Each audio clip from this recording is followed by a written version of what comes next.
again, welcome back. This is Kim. This is my third video in the Doordash series. I am a new Doordash dasher delivery person.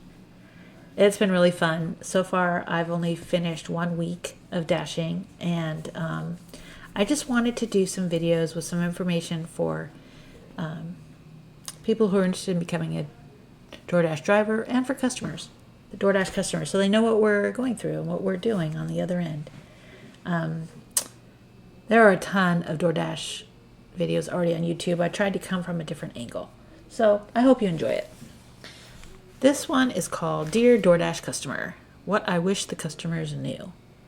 These are all things I didn't really think about prior to becoming a dasher, and that's why I wanted to share this information. So, dear DoorDash customer, as I drive around and deliver food, I have come up with a few things that would help me and probably other dashers get your order to you quicker. There's a fast driving car right there. I just realized it kind of looks like the dashboard's cracked. I mean, the windshield. I'm a DoorDash driver. I'm having so much fun with this whole delivery side hustle. Here's some simple things you can do to facilitate a quicker delivery. Lighting. If you're expecting a delivery at night, turn on the porch light. Oh my God, it was like so hard to find these houses at night, especially when all the lights are off. And it's kind of scary walking up to a house with sidewalks that are not even and you can't really see. So turn on your porch lights, please. Address. If your address is not on your house or on your curb, please consider adding it. There was one house last night that I was really unsure if I was delivering to the right house. I mean, I knew it wasn't the house to the left because they had an address and that wasn't their address, but the two to the right didn't have addresses on their house at all. So the mailboxes didn't have addresses. I could not find the address. But by using the map, the Apple map, I decided that this was the house. So, and the person did come out and thank me, so I was right. But, yeah. So, please add an address if you don't have one. Now, delivery options. Please look at the area for your delivery options and choose one, not both. Hand it to me means we will knock on the door and wait for you to answer. No answer, we may call or text you. If you don't want to be bothered, don't choose hand it to me. I had probably 5 or 6 that said hand it to me and also said leave it at the door. I don't know how you can hand it to them and leave it at the door. So leave it at the door means just that. We'll leave it by your door. We'll knock or ring the doorbell and then leave. This is contact-free delivery. So pick one or the other, not both. There's also an instruction area that you can put additional information in the delivery options. If you'd prefer us not to knock or ring the bell, just put that in the instructions. Say, please don't knock on the door or ring the bell, just leave it on the door. And, the app will text you that it's been delivered, so, that's fine. I don't mind not knocking on the door, but put it in the instructions if you don't want that to happen. And also in the delivery instructions, I loved it when the customers put details about their location in that same area, especially if it's a hard to find location. I had one condo delivery and they said exactly where to go into the parking lot, where to park.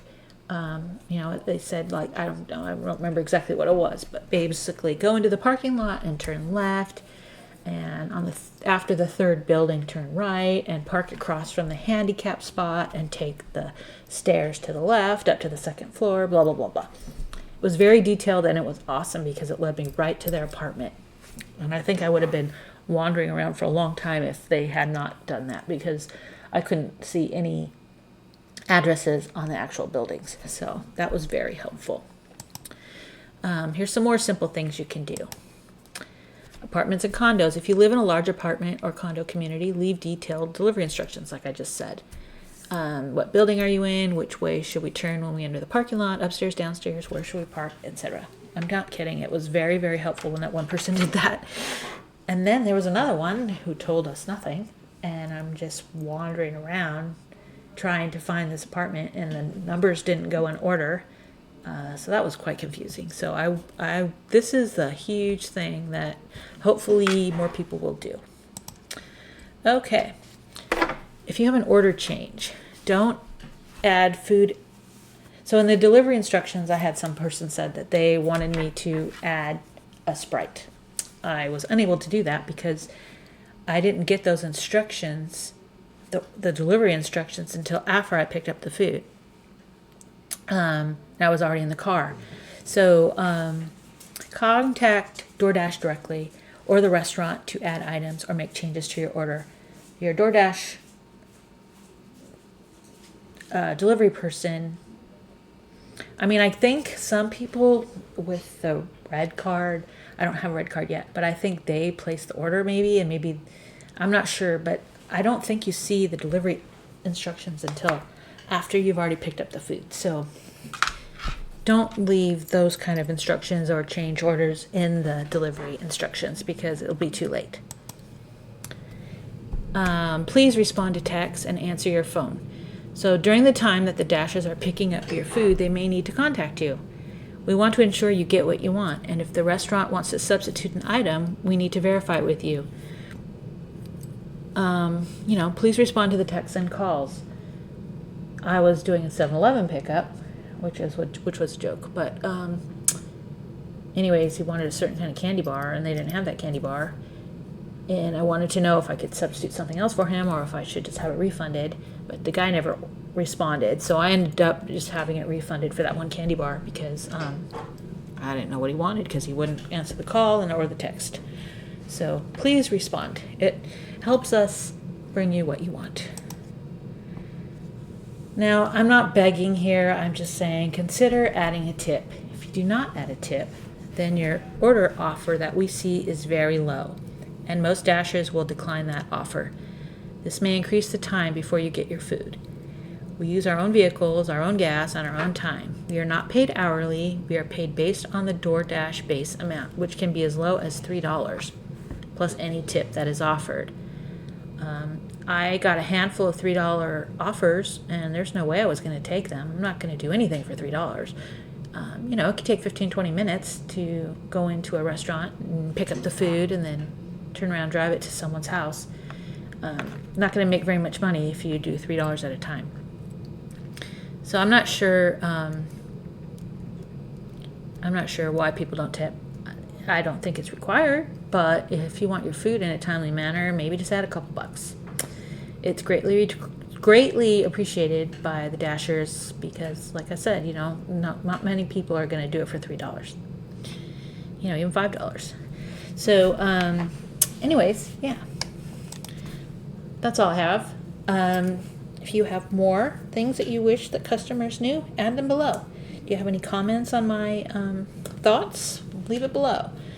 I am new to DoorDash. This video is based solely on my first week of delivering for DoorDash. I am not a professional. I just wanted to share my initial thoughts, and I'd love to hear from you.